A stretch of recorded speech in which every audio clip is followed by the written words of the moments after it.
অনেক দিন পর বের হলাম, খুব ভালো লাগছে।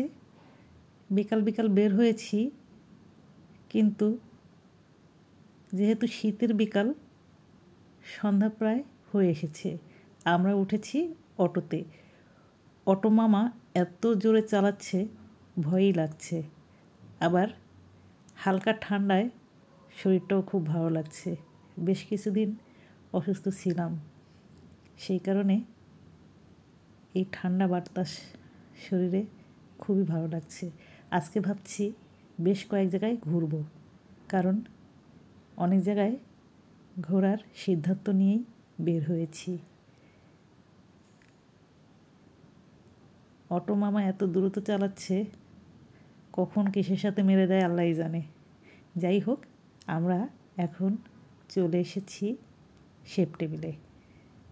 যেহেতু বাসার থেকে শেপ টেবিলটা অনেক কাছে, আর শেপ টেবিলে আসতে আমার ভালোই লাগে। যখন আমার মন ভালো থাকে, আমি আমার মেয়েকে নিয়ে চলে আসি শেপ টেবিলে। আর যখন আমার মন খারাপ থাকে, তখন আমি একাই শেপ টেবিলে এসে বসে থাকি, সময় কাটাই, ভালো লাগে তখন। শেপ টেবিলে আসার আগে আমরা অবশ্য আলমাস থেকে ঘুরে এসেছি।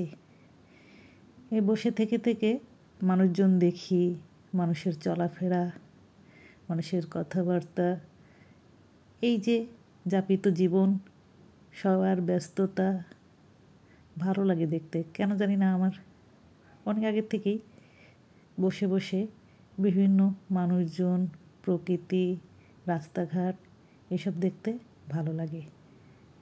এই যে এখন বসে আছি, হালকা কিছু খাওয়া দাওয়া করব আর সময়টা কাটাবো, মানুষজন দেখব, ভালো লাগে। আমার মনে হয় এইরকম স্বভাব অনেকেরই আছে। এইভাবে সময় কাটাতে দেখবেন ভালো লাগে। যারা অনেক সময় একাকিত্বে ভোগেন, তারা একলা এসে বসে থাকবেন, দেখবেন ভালো লাগবে, মনটা অনেক সতেজ হবে।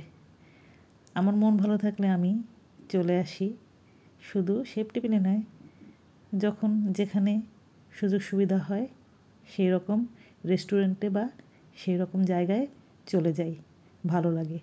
আমাদের আজকের মিশন আপাতত শেপ টেবিলে শেষ।